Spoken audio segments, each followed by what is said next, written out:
The New York Knicks are making moves as they've just signed 2 new players to 10-day contracts, and we're going to break this down and talk about what this means. So welcome back to Knicks Digest. It's Chris here, and we're going to waste no time jumping right into the video today because why wait when the Knicks just made 2 signings, the first of which was signing Mamadi Diakite to a 10-day contract. And that has actually happened in the past. They signed him to one earlier this season, soon after they did acquire him from the Austin Spurs to play for the Westchester Knicks. They gave him a 10-day. Now he gets another one a couple months later. And also, on top of that, they gave Jeffries a 10-day contract, which has been made official. That's the second one in a row, meaning that he cannot sign another 10-day. If the Knicks want to retain Jeffries again, they will have to give him a contract for the rest of the season. So, I think when we look at this, we see 2 guys who are in and out of the G League, and we wonder, what does this mean? Well, I'm going to answer that for you guys. I think first things first, it means the Knicks are delaying and kind of just deferring what they're going to do next.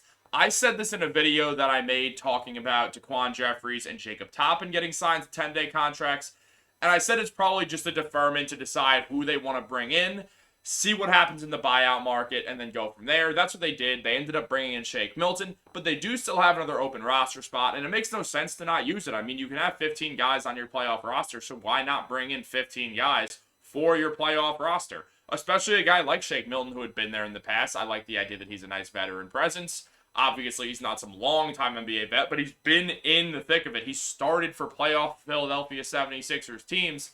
The guy has experience. And now bringing in Jeffries and Diakite, they brought in 2 guys who are staples of their G League team to just maybe reward them for a good season, or maybe to see, is this someone who the Knicks would like to have on their playoff roster? Now, no doubt they'd probably be the 15th man, but it would still be something. So I'm kind of curious to see what happens, and I really do think that with all of this, what we are going to see is the Knicks not give Diakite another 10-day, or maybe give him one more, but I don't think so. They're either going to give Jeffries that final spot because he's been on the Westchester Knicks for 2 years. He's kind of earned it in a way, and I mean, he is a good player for the G League team. He's been in the NBA for a few different teams. It's not like he has 0 NBA experience, and it's hard to believe they would actually need him for major playoff minutes.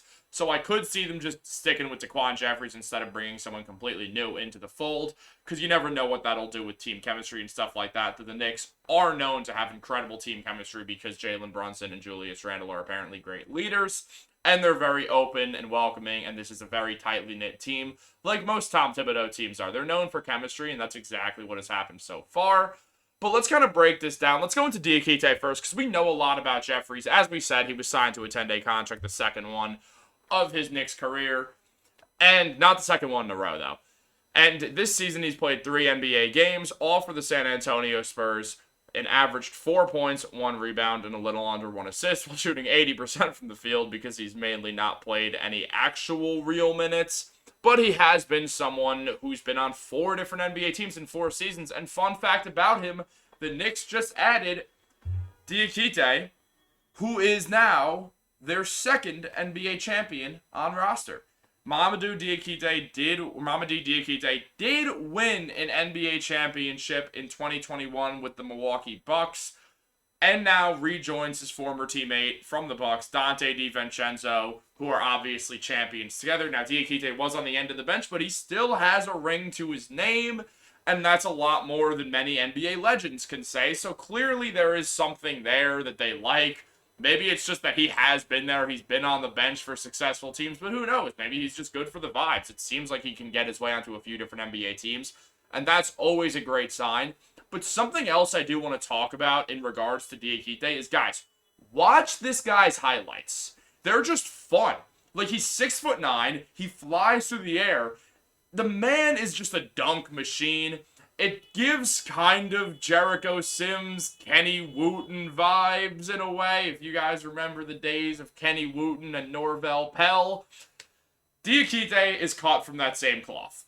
So if you want to see some fun highlights, definitely look up his G League highlights. They've been a blast this year. I took a look at them, and I was like, wow, this is way too fun. And I'm glad that this is what I get to do for work on a Thursday in the middle of March at 2 p.m., given I'm filming this an hour later. But, you know, it doesn't matter. No one cares. But here's something else. Here are Diakite's stats. And he has spent part of the year with the Austin Spurs. He actually played more games for the Austin Spurs than he did the Westchester Knicks. And for his G League career, he has averaged 16 points per game and 14.4 points per game on the season, with 12 for the Westchester Knicks. So he's put up good numbers. He pulls down rebounds at a pretty effective rate, getting 8.6 rebounds this season and 8.3 on the Knicks. So clearly, he is someone who has shown some potential in this G League as a big man who can kind of just really get in there. He has, what is the average? I'm sorry, I can't hardly see this. The writing is small, but he averages 1.8 blocks for his career in the G League. So obviously a good sign there. We know that Mamadi Diakite is not going to get actual minutes with the Knicks, but he is a nice guy to have at the end of the bench. And we move on to Daquan Jeffries, who we know from the Westchester Knicks over these past 2 seasons, where he has been a stud for the team, averaging 21.3 points last year and up to 22 points this year, while also pulling down 6 rebounds a game and getting nearly 3 assists over the past 2 years. He shoots 37% from 3, 48% from the field. He's been really, him and Brandon Goodwin are the leaders of the Westchester Knicks. They are the 2 best players on the team and also the 2 most experienced players. Daquan Jeffries has most notably spent time for the Sacramento Kings. It's where he had the most burn in his NBA career, though he is now a staple of Westchester with the Knicks organization. I had a friend who worked for the Westchester Knicks for a bit, and I remember I was talking about it with him last year, and I asked him about Daquan Jeffries, and he's like, dude, he is so talented. The man is so good.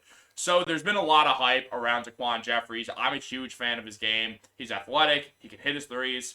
He's got potential to him, but it seems like it's never really come out in fold. I would honestly like to see Daquan Jeffries get that 15th contract with the Knicks just because he knows the team. He knows the organization well, which I think is huge. But at the same time, I've said it before and I'll say it again, I have a lot of interest in bringing in veteran guys to the team. And since they brought in Shake Milton, we're going to look at some big men. And by big men, I mean both power forwards and centers. So really, when we're looking at more power forwards, we can see names who are available to be signed. Now, Mo Harkless was once a Knick in the dark ages. They could bring him back. Joe Harris has been cut, though he's really not a power forward at all. It's just the way that the NBA is going. Daniel House, who spent a few minutes with the Knicks twice. Stanley Johnson.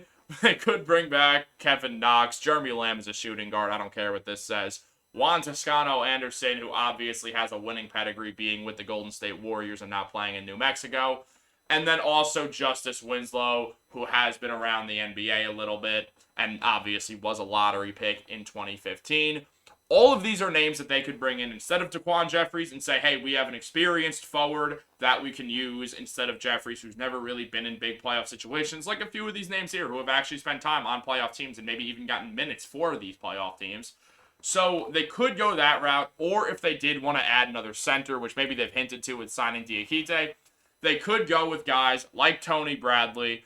Obviously, DeMarcus Cousins' name is there, but he's basically said he's done with the NBA because they kind of gave up on him. Dwayne Dedman, who's always a good locker room presence. Derek Favors, who's been around, but the lack of defense has kind of kept him out. Montrezl Harrell, who's battled back from an injury, which has kind of kept him out. Kai Jones, who I know a lot of fans like the idea of, myself included, but also Kai Jones has become a wild card. And I don't want to, basically badmouth him, but I would not know how mature he is. He is my age, and I know that us 22-year-olds can get kind of wild at points. And then guys like Robin Lopez or Nerlens Noel, who have been with the Knicks in the past and are known to be good in the locker room and stuff, could also be viable options for this team. Though at the end of the day, I think the Knicks want to keep things mainly in-house. That's the way Leon Rose usually operates, and I think we'll continue to see that. I'm not exactly sure who they're going to sign with this 15th spot, but hopefully it's just someone, preferably a big man. They got a lot of guards and wings. I'd like to see one more big man just for depth purposes. I'd love Robin Lopez, if I'm being so honest. Rolo is probably my first choice, if I'm being real, because DeMarcus Cousins isn't coming back, especially to be on the end of the Knicks bench. But guys, comment your thoughts down below on this. Let me know what you think the Knicks are going to do with that 15th roster spot. I always respond to the comments. Love reading them. Have a great day, guys. Subscribe to Knicks Digest. Like the video. See you next time. Go Knicks.